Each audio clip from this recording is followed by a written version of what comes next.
Programa Arte de Viver. Apoio Sicom, Sindicato dos Condomínios Prediais do Litoral Paulista, a mão amiga no momento certo. E Santini Ortomolecular, terapia de reposição de oligoelementos via derme para o seu equilíbrio físico, emocional e metabólico.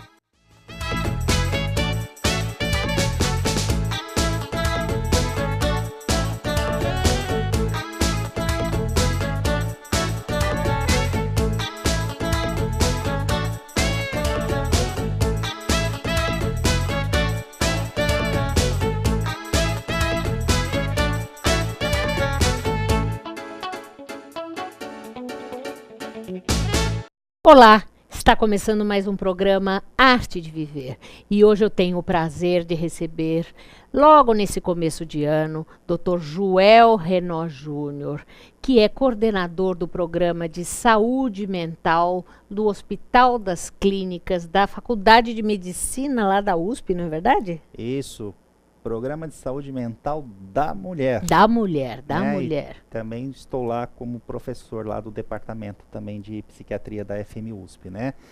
E em primeiro lugar, um bom ano aí para você. Muito obrigada, para você também. Muita saúde muita e alegrias paz, aí no saúde. seu programa Arte de Viver. Muito obrigada Esse por você programa também. tem quantos anos? Vai para 16 anos. Parabéns. Para poucos, hein? É verdade, é verdade.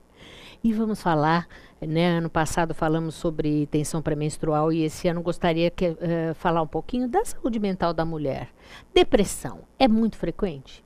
Sem dúvida alguma, todos os trabalhos apontam uma maior frequência de depressão na mulher, em torno de 1,6 a 2 vezes mais frequente nas mulheres. Isso não é artefato, não é porque as mulheres procuram mais os médicos, relatam mais sintomas, como algumas teorias pressupunham. Isso independe do país, independe da civilização.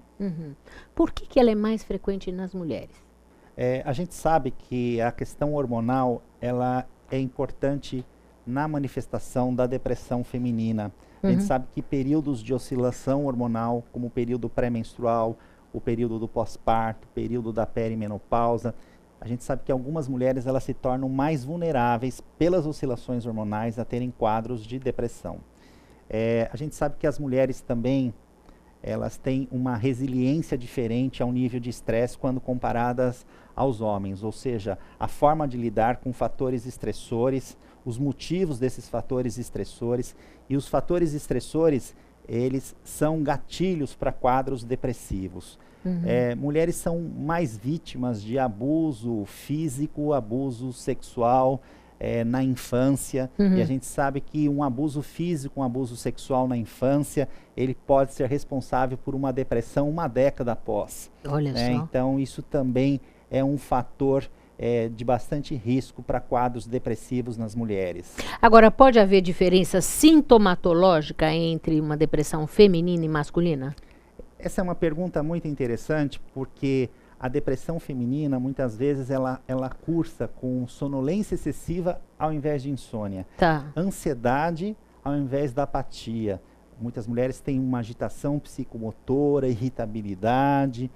E assim, tem que se tomar muito cuidado, porque hoje qualquer mulher que apareça num consultório de um psiquiatra que relate: eu estou triste, mas eu sou muito irritada, eu sou muito agitada, ou eu sou muito ansiosa, já sai com um laudo de transtorno bipolar. Então a depressão, mesmo a depressão clássica, a depressão unipolar nas mulheres, ela pode, sem dúvida alguma, ter sintomas diferentes. Ao invés, por exemplo, de inapetência, perda de peso, muitas mulheres têm compulsão alimentar, muitas mulheres têm aumento de peso, então tem que ficar atento, sem dúvida alguma, à manifestação sintomatológica específica do sexo feminino. Interessante. Agora, mulheres com TPM, por exemplo, elas podem ter mais chance de desenvolver uma depressão em outras fases de vida?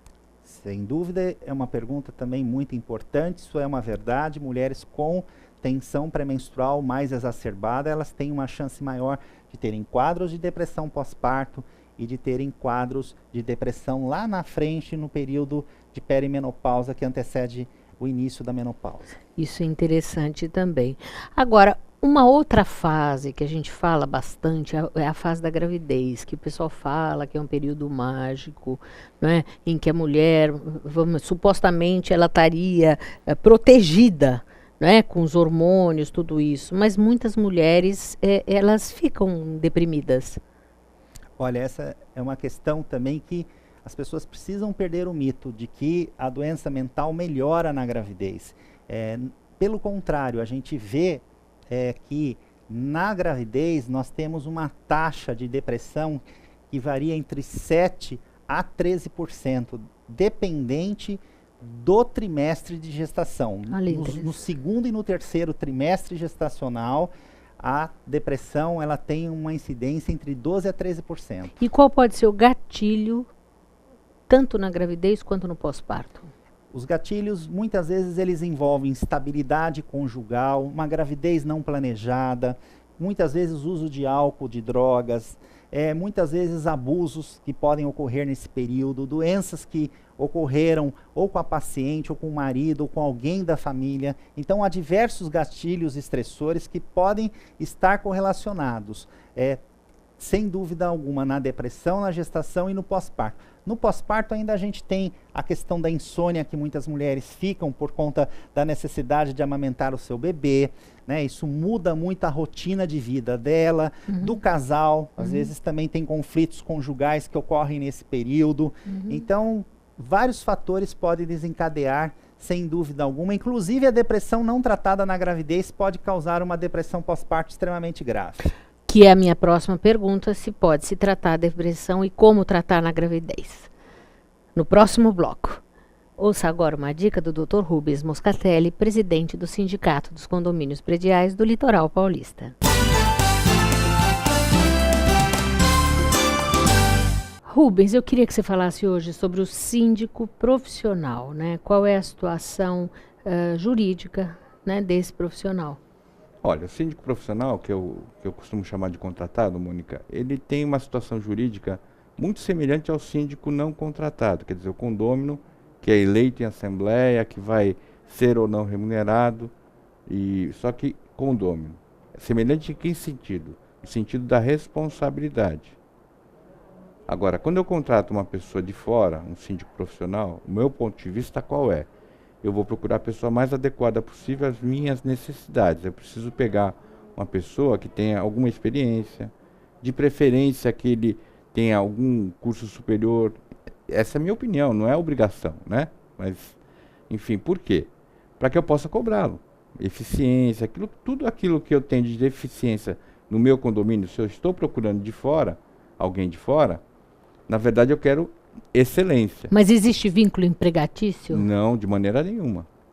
De maneira nenhuma. Porque o que há é prestação de serviço. Tanto é que o síndico profissional ele não tem as características de um contrato de trabalho. Ele não tem subordinação, ele não tem a habitualidade, ele não precisa ir todo dia no prédio.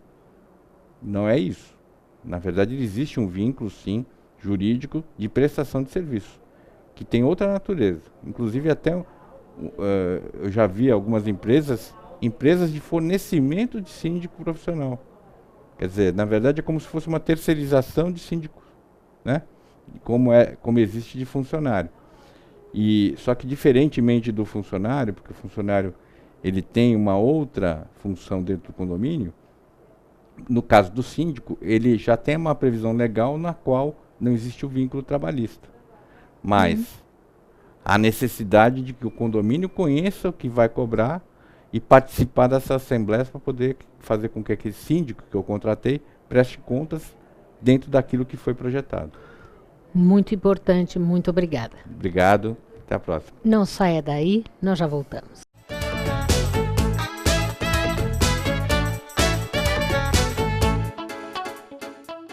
O Smart Center oferece salas executivas que podem ser utilizadas por hora, dia ou mês, além de auditórios para treinamentos, cursos e seminários, salas de reuniões e o exclusivo programa Link, em que o cliente pode divulgar o endereço e telefone do Smart Center para receber encomendas, correspondências e recados. Uma opção inteligente que tem como diferencial aliar comodidade e baixos custos. Smart Center, o seu escritório virtual definitivo. Mãos constroem, destroem, como também sinalizam a insatisfação e até mesmo a dúvida. Por isso, quando se fala em viver em condomínio, é necessário viver em boas mãos. O Sicom há mais de 20 anos oferece cursos, palestras e orientações jurídicas para questões condominiais. Sicom, a mão amiga no momento certo. Avenida Conselheiro Nebias 472, telefone 33263083, sicom.org.br.